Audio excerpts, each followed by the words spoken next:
আসসালামু আলাইকুম। দেখতে পাচ্ছেন মোটরের কয়েলটা পুড়ে গেছে, বাট মোটরটা কিন্তু একেবারেই নতুন। এটা মাত্র ৭ দিনও চালানো হয় নাই। এর ভিতরেই কিন্তু মোটরের কয়েলটা পুড়ে গেছে। এটা পুড়ে যাওয়ার কারণটা কি সেটা একটু আপনাদেরকে বলি। এই মোটরটা হচ্ছে ইউনাইট মোটরের কপি।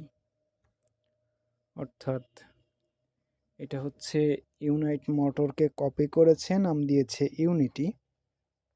তো এই মোটরটা কিন্তু একেবারেই লো কোয়ালিটির, যার কারণে এই মোটরটা আপনারা যদি কিনেন অবশ্যই চালাতে পারবেন না। খুব দ্রুত সময়ের ভিতর পুড়ে যাবে, এবং কি যদি কোনো প্রকার ভারী লোড দেন তো সেই লোডেই মোটরটা একেবারে পুড়ে যাবে।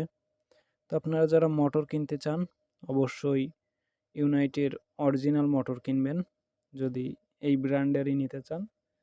তবে কপি প্রোডাক্ট